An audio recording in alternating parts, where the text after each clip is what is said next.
Last episode 214 में हमने देखा कि मैक्स अपना कैलामिटी बैटल आर्मर लेने के लिए एम्परर यान के पैलेस पहुंचा था। शुरुआत में एम्परर यान उसे रोकने की कोशिश करता है और अपने लॉ डोमेन से प्रेशर बनाता है, लेकिन जब मैक्स मास्टर की बात सामने रखता है तो आखिरकार उसे आर्मर लेना ही पड़ता है। मैक्स सक्सेसफुली कैलामिटी आर्मर हासिल कर लेता है और वहां से निकल जाता है। इसके बाद प्राइमोर्डियल स्टार का गेट खुलता है और पूरे यूनिवर्स के पावरफुल कल्टिवेटर्स वहां इकट्ठा होने लगते हैं। बाहर ही भयंकर लड़ाइयां चल रही होती हैं, क्योंकि हर कोई ट्रेजर पाने के लिए एक दूसरे को खत्म करने में लगा है। मैक्स अपनी स्मार्ट स्ट्रैटेजी से अपने रेड सी क्लोन और गोल्डन हॉर्न बेहेमूथ का इस्तेमाल करता है ताकि अपनी पहचान छिपाकर अंदर जा सके। अंदर पहुंचते ही उसे पता चलता है कि ये जगह बेहद डेंजरस है। यहाँ टेलीपोर्टेशन काम नहीं करता और एनवायरनमेंट खुद को हील कर लेता है। थोड़ी देर बाद मैक्स एक पावरफुल गोल्डन स्वॉर्ड को महसूस करता है और उसके पास पहुंच जाता है, लेकिन वहाँ पहले से ही प्रिजॉन ट्राइब के 3 पावरफुल वॉरियर्स मौजूद होते हैं। उनके बीच जबरदस्त बैटल होती है, जहां मैक्स अपनी नई ताकत, स्टार सील्स और गोल्डन हॉर्न बेहेमूथ की एबिलिटीज का इस्तेमाल करके उन्हें टक्कर देता है। जैसे ही और अलायंसेस भी वहां पहुंचने लगते हैं, सिचुएशन और डेंजरस हो जाती है। तभी सही मौके पर मैक्स एक बैरियर बनाकर सबको रोकता है और जैसे ही स्वॉर्ड पूरी तरह तैयार होती है, वो उसे हासिल करके अपने सिल्वर विंग्स की मदद से वहां से निकल जाता है। अब पूरे यूनिवर्स में ये खबर फैलने वाली थी कि मैक्स के पास एक और पावरफुल ट्रेजर आ चुका है और आने वाले समय में उसकी मुश्किलें और भी बढ़ने वाली थीं।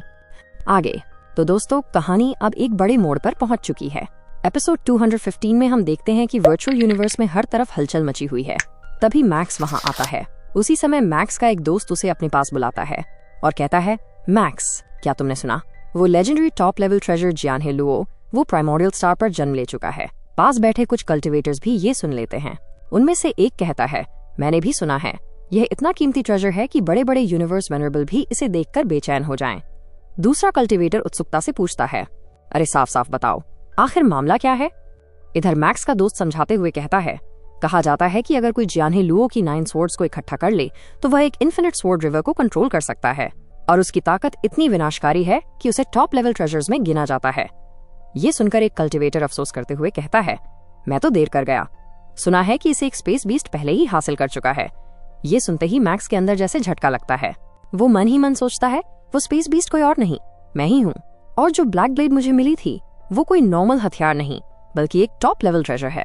उसी समय एक लीडी कल्टिवेटर सबको चेतावनी देती है, थॉर्न अलायंस के मास्टर ऑफ द यूनिवर्स के पास इसका कंपास है। वो इन स्वॉर्ड्स को पाने के लिए किसी भी हद तक जा सकते हैं। ये सुनते ही वहाँ मौजूद कल्टिवेटर्स के मन में लालच जाग उठता है। एक कहता है, अगर हमने इसे हासिल कर लिया तो हमें बहुत बड़ा फायदा मिलेगा। दूसरा तुरंत जोड़ता है, बाकी अलायंसेस भी हरकत में आ चुके होंगे, हमें भी जल्दी करनी होगी। अब मैक्स को पूरी सिचुएशन समझ आ जाती है। वो घबराकर मन ही मन कहता है, अब सिचुएशन बहुत बिगड़ चुके हैं, अगर मैं यहाँ रुका तो मेरी जान खतरे में पड़ जाएगी।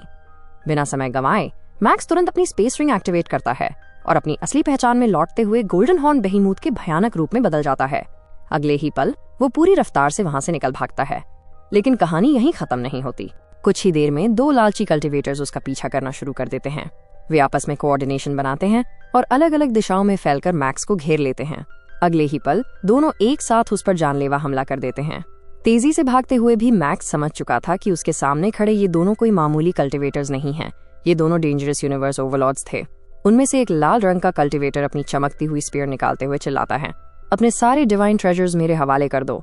और इतना कहते ही वो लगातार स्पीयर से हमला करने लगता है। उसके हर वार की एनर्जी सीधा मैक्स के एक्यू पॉइंट्स को टारगेट कर रही थी, जो बेहद डेंजरस था। दूसरी तरफ खड़ा नॉर्दर्न अलायंस का कल्टिवेटर, जो क्यूइशु प्रिंसेस का साथी था, मैक्स को घूरते हुए कहता है, तो यही है वो जो इतने समय से प्राइमोर्डियल स्टार पर तबाही मचा रहा है। इतना कहते ही वो अपनी एक सीक्रेट टेक्निक एक्टिवेट करता है और उसका शरीर अचानक इतना विशाल हो जाता है कि वो एक पहाड़ जैसा दिखने लगता है। तभी बबाता तुरंत वार्निंग देती है, मैक्स संभल कर, इसकी हर डिवाइन पावर में लाइफ मार्क छुपा है। अगर ये तुम्हारी सोल को पकड़ लेता है तो सब खत्म हो जाएगा। मैक्स गुस्से में चिल्लाता है, मेरे रास्ते से हट जाओ। लेकिन रेड कल्टिवेटर रुकता नहीं, वो फिर से स्पीयर से हमला करता है।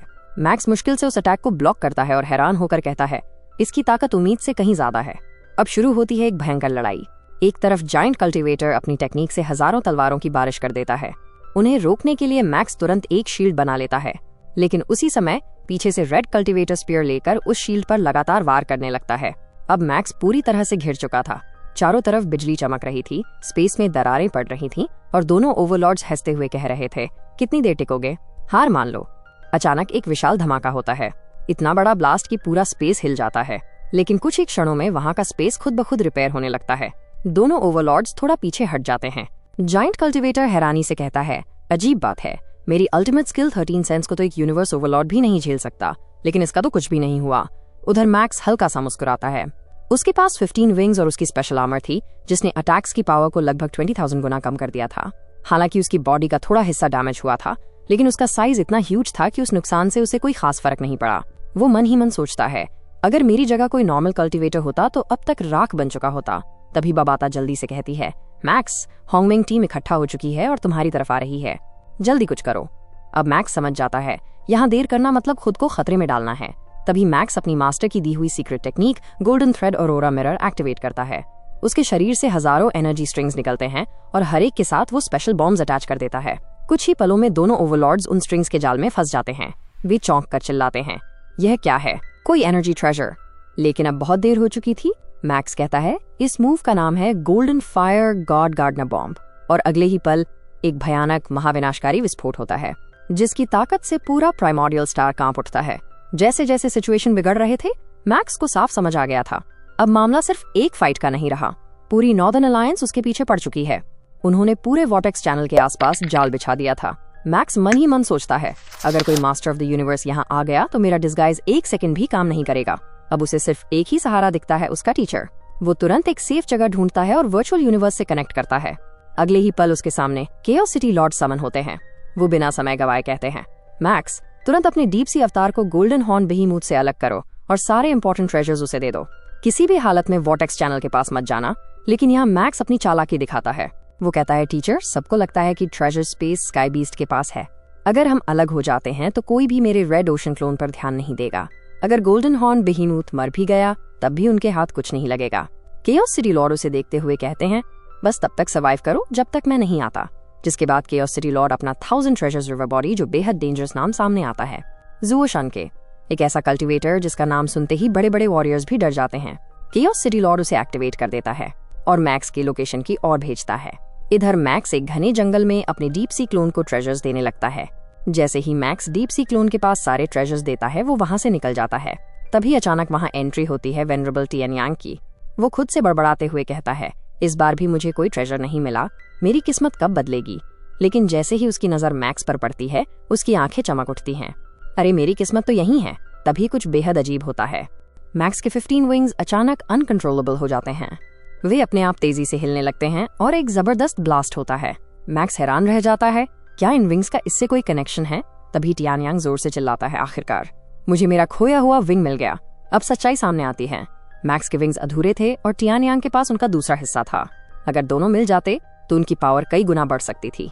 लेकिन यहाँ बात नेगोशिएशन की नहीं थी, सीधा युद्ध शुरू होता है। मैक्स तुरंत अपने गोल्डन हॉर्न बेहीमूथ फॉर्म में आ जाता है और सीधे टियान यांग पर टूट पड़ता है।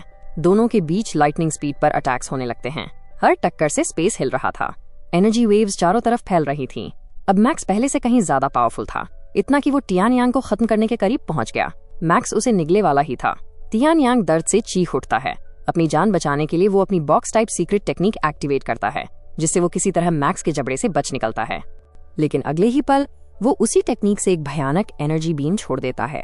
मैक्स पूरी ताकत लगाकर उस अटैक से बचता है, लेकिन अब उसे समझ आ चुका था, अब ये फाइट सिंपल नहीं है।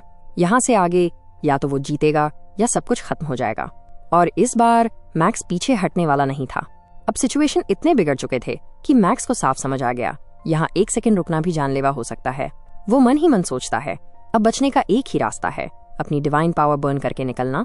और उसी पल मैक्स अपनी dangerous technique golden thread aurora mirror activate कर देता है। चारों तरफ सुनहरी रोशनी फैल जाती है और वो खुद एक लेजर की तरह वहां से निकलने की कोशिश करता है। पीछे से वेनरेबल टियान यांग गुस्से में चिल्लाता है, भाग मत, डरपोक कहीं के। कुछ समय बाद मैक्स उस जंगल के गहराई में आ जाता है। मैक्स बिना देरी किए वो अपनी डीप सी क्लोन से अलग हो जाता है। उसका प्लान साफ था, अगर वो पकड़ा भी गया तो उसके ट्रेजर सेफ रहने चाहिए। लेकिन तभी पूरा प्राइमोर्डियल स्टार अचानक बदल जाता है। टाइम, स्पेस, सब कुछ जैसे फ्रीज हो जाता है। चारों तरफ मौजूद कल्टीवेटर्स कांपने लगते हैं। जमीन पर इतना भारी प्रेशर पड़ता है कि हर कोई चीख उठता है, ये तो मास्टर ऑफ द यूनिवर्स की प्रेजेंस है। और अगले ही पल एक डेंजरस एंट्री होती है, overflowing devil master. Northern alliance का वो टेरिफाइंग अस्तित्व जिसकी मौजूदगी ही सबको झुका देती है। वो अपनी पावर से पूरे एरिया को स्कैन करता है और सीधा मैक्स के गोल्डन हॉर्न बेहीमूथ फॉर्म को पकड़ लेता है। बिना एफर्ट के वो मैक्स को हवा में ऐसे उठा लेता है जैसे कोई खिलौना हो और कहता है, तो तुम हो वो स्पेस स्काई बीस्ट, आखिर मिल ही गए। अब मैक्स की हालत खराब होने लगती है। उसका शरीर धीरे धीरे वीक हो रहा था। वो अंदर ही अंदर सोचता है, यूनिवर्स मास्टर की ताकत मेरी सोच से भी कहीं ऊपर है। ओवरफ्लोइंग डेविल मास्टर उसे घूरते हुए कहता है, 8 हाई लेवल वेनरेबल्स भी तुम्हें चोट नहीं पहुंचा पाए, फिर सिर्फ टाइम स्पेस प्रेशर से तुम ऐसे कैसे घायल हो गए? फिर वो और शक के साथ पूछता है, कहाँ है तुम्हारी बैटल आर्मर और तुम्हारे विंग्स कहाँ गए? और अगले ही पल वो अपने विशाल हाथों से गोल्डन हॉर्न बेहीमूथ को दबाने लगता है। दर्द से तड़पते हुए भी मैक्स हिम्मत नहीं हारता। वो बोलता है, आप जैसे मास्टर ऑफ द यूनिवर्स को ये सब शोभा नहीं देता, एक ट्रेजर के लिए इतना नीचे गिरना। ओवरफ्लोइंग डेविल मास्टर ठंडे अंदाज में कहता है, चुप रहो और बेकार की बातें मत करो। अब मैक्स पूरी तरह फंस चुका था, लेकिन फिर भी उसके मन में एक ही उम्मीद बची थी। वो अंदर ही अंदर खुद से कहता है, बस थोड़ा और समय मुझे किसी भी तरह टाइम खींचना होगा, जब तक केओस सिटी लॉर्ड यहाँ नहीं पहुंच जाते। वो मैक्स को अपनी मुट्ठी में दबाते हुए कहता है, या तो स्वॉर्ड ऑफ रिवर लुओ मुझे दे दे, वरना अभी यहीं खत्म कर दूंगा तुझे। उसकी आंखों में साफ लालच था, उसे सिर्फ तलवार नहीं, मैक्स के सारे ट्रेजर्स चाहिए थे। लेकिन तभी पूरा खेल पलट जाता है। अचानक एक ऐसा डेंजरस अटैक आता है जो सीधा जाकर ओवरफ्लोइंग डेविल मास्टर को लगता है। उस अटैक की ताकत इतनी भयानक थी कि नीचे मौजूद कल्टीवेटर्स तिनकों की तरह उड़ जाते हैं और स्पेस टाइम में भी क्रैक्स पड़ जाते हैं। इस झटके से डेविल मास्टर की पकड़ ढीली पड़ती है और मैक्स उसके हाथ से छूटकर नीचे गिर जाता है। तभी आसमान से एक जलती हुई रोशनी उतरती है। फ्लेम स्टार मास्टर वो आते ही ठंडी लेकिन भारी आवाज में कहते हैं, तुम्हारी हिम्मत कैसे हुई स्पेस स्काई बीस्ट अलायंस को चैलेंज करने की? ओवरफ्लोइंग डेविल मास्टर हल्का सा चौंकता है, लेकिन तुरंत खुद को संभालते हुए कहता है, तो तुम आ ही गए, मुझे पता था तुम बीच में जरूर आओगे। फ्लेम स्टार मास्टर बिना झिझक जवाब देते हैं, अब जब मैं यहाँ हूँ तो तुम इसे छू भी नहीं सकते। लेकिन डेविल मास्टर हंस पड़ता है, तुम मुझे रोक सकते हो लेकिन मेरे अलायंस को नहीं। वो कंटिन्यू करता है, चारों तरफ जाल बिछ चुका है, ये स्पेस स्काई बीस्ट आज यहाँ से जिंदा नहीं जाएगा। उन दोनों के बीच फाइट होने लगती है और स्पेस टाइम में भी क्रैक्स पड़ जाते हैं। अब माहौल और भी भारी हो जाता है। फ्लेम स्टार मास्टर उसे ताना मारते हुए कहते हैं, शर्म की बात है, एक जूनियर के ट्रेजर्स के लिए मास्टर्स ऑफ द यूनिवर्स ऐसे पीछे पड़े हैं, लेकिन डेविल मास्टर के लिए ये बातें बेकार थीं। वो ठंडे स्वर में कहता है, इस यूनिवर्स में सिर्फ एक चीज मायने रखती है, स्ट्रेंथ। सीन चेंज होता है। उधर जमीन पर गिरा हुआ मैक्स मुश्किल से सांस ले रहा था, लेकिन तभी वो आसमान की तरफ देखता है और उसकी आंखों में उम्मीद लौट आती है। वो धीमे से बोलता है, टीचर, और उसी पल पूरे स्पेस में एक गूंजती हुई हंसी फैलती है। अचानक एक और प्रेजेंस समन होती है, केओस सिटी लॉर्ड।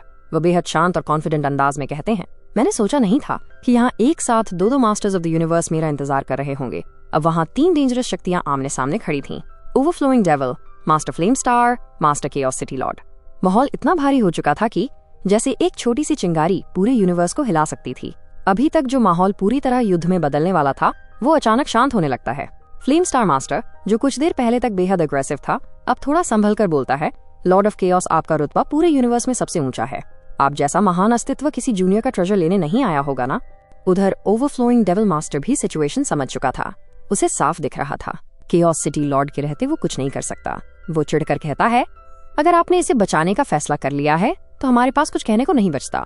फिर वो हंसते हुए बोलता है, तुम्हारे पास 1000 ट्रेजर बॉक्स है, इस बार नॉर्दर्न अलायंस को पीछे हटना ही पड़ेगा। चलो देखते हैं आखिर जियाने लुओ किसके हाथ लगता है। और इतना कहकर वो अपने लोगों को आदेश देता है, सब पीछे हटो, हम यहाँ से जा रहे हैं। कुछ ही पलों में नॉर्दर्न अलायंस पीछे हटने लगता है। अब फ्लेम स्टार मास्टर भी समझ चुका था, यहाँ रुकना बेकार है। वो हल्की मुस्कान के साथ कहता है, लॉर्ड ऑफ केओस, कम से कम हमारे स्टारी स्काई बीस्ट अलायंस की इज्जत बनी रहनी चाहिए। इस पर केओस सिटी लॉर्ड शांत स्वर में जवाब देते हैं, जब तुमने कह दिया है तो मैं इस मामले में और दखल नहीं दूंगा। इसके बाद फ्लेम स्टार मास्टर अपने अलायंस को आदेश देता है, सुन लो सब, अब कोई भी इस गोल्डन हॉर्न बेहीमूथ को हाथ नहीं लगाएगा। फिर वो केओस सिटी लॉर्ड को धन्यवाद देता है और अपने लोगों के साथ पीछे हट जाता है। अब पूरा बैटलफील्ड खाली होने लगता है। नीचे खड़ा मैक्स आखिरकार राहत की सांस लेता है। बबाता भी चैन की सांस लेते हुए कहती है, बच गए, इस बार सच में बच गए। लेकिन कहानी यहीं खत्म नहीं होती। अचानक फ्लेम स्टार मास्टर रुक जाता है। वो वापस मुड़ता है और सीधा मैक्स के सामने आकर खड़ा हो जाता है। उसकी नजरें बेहद शार्प थीं। वो पूछता है, मैंने तुम्हें पहले कभी अपने अलायंस में नहीं देखा, तुम हो कौन? अब सिचुएशन फिर से डेंजरस हो चुकी थी। मैक्स को महसूस होता है कि फ्लेम स्टार मास्टर अपनी डिवाइन पावर से उसकी आइडेंटिटी स्कैन करने की कोशिश कर रहा है। लेकिन यहाँ मैक्स पैनिक नहीं करता। वो शांत रहकर जवाब देता है, सीनियर, मैंने कभी अलायंस की टेरिटरी में कदम नहीं रखा, इसलिए शायद आप मुझे नहीं जानते। फ्लेम स्टार मास्टर इस बार अलग अंदाज में मैक्स को देखता है। अब उसकी आंखों में शक कम और समझ ज्यादा थी। वो धीरे से कहता है, थके हुए परिंदे भी शाम को अपने घोंसले लौट जाते हैं, तुम अपने ग्रुप के पास वापस क्यों नहीं जाते? मैक्स यहाँ अपना खेल खेलता है। वो हल्की उदासी दिखाते हुए कहता है, सीनियर, मेरा जन्म इस यूनिवर्स में अकेले हुआ था। मुझे नहीं पता मैं कहाँ से आया हूँ। अलायंस का नाम जानने के लिए भी बहुत भटकना पड़ा, लेकिन वहां पहुंचने का रास्ता आज भी नहीं मिला। ये सुनकर फ्लेम स्टार मास्टर थोड़ा नरम पड़ जाता है। वो कहता है, हमारे लोग पूरे यूनिवर्स में फैले हुए हैं। मैक्स भी धीरे से जवाब देता है, बिना गाइडेंस के वापस पहुंचना आसान नहीं है। अब फ्लेम स्टार मास्टर पूरी तरह कन्विंस हो जाता है। वो मैक्स को एक सीक्रेट कोऑर्डिनेट देता है और कहता है, इसे याद रखो, जब तुम वहां पहुंचोगे हमारे लोग तुम्हें गाइड करेंगे और तुम्हें सीधे स्पेस स्काई होली लैंड ले जाएंगे। लेकिन याद रखना, प्राइमोर्डियल स्टार बहुत डेंजरस जगह है, अपना ध्यान रखना। मैक्स सिर झुकाकर कहता है, जी सीनियर, धन्यवाद। लेकिन अंदर ही अंदर वो राहत की सांस ले रहा था। ये ट्रेजर हंट उम्मीद से कहीं ज्यादा डेंजरस था। अभी मेरी ताकत इतनी नहीं कि हर खतरे से अकेले निपट सकूं। कुछ समय के लिए पीछे हटना ही सही रहेगा। तभी अचानक बाबाता की आवाज गूंजती है, मैक्स, होंगमेंग सिटी से खबर आई है। थॉन अलायंस ने प्राइमोर्डियल स्टार के रास्तों पर अपने लोग तैनात कर दिए हैं। उन्होंने सारे एग्जिट्स ब्लॉक कर दिए हैं ताकि वो तुमसे स्वॉर्ड ऑफ लुओ और बाकी पार्ट्स छीन सकें। मैक्स कुछ समझ पाता उससे पहले ही कई कुछ कल्टिवेटर उसे नोटिस कर लेते हैं। वो रहा, यही है, पीछा करो। थॉन अलायंस के वॉरियर्स उसे देख चुके। मैक्स उन्हें अपनी तरफ आते देख शांत स्वर में कहता है, इनकी ताकत भले ही सबसे बड़ी अलायंसेस जितनी ना हो, लेकिन इन्हें अंडर एस्टिमेट करना सबसे बड़ी गलती होगी। इनके पास पहले से ही स्वॉर्ड ऑफ लुओ का कंपास है, इसलिए ये बाकी हिस्सों के लिए अपनी जान तक लगा देंगे। अब सिचुएशन साफ थी। चारों तरफ दुश्मन, पीछे कोई सेफ रास्ता नहीं और सामने एक और डेडली चेज। चारों तरफ दुश्मनों से घिरा हुआ मैक्स, लेकिन उसके चेहरे पर डर नहीं बल्कि एक हल्की मुस्कान थी। वो मन ही मन कहता है, इनका प्लानिंग फिर से फेल होने वाली है। उधर थॉन अलायंस का एक ओवर कॉन्फिडेंट कल्टिवेटर चिल्लाता है, इसे पकड़ने का क्रेडिट मेरा होगा, और सीधे मैक्स की तरफ झपटता है। लेकिन मैक्स बिल्कुल भी पैनिक नहीं करता।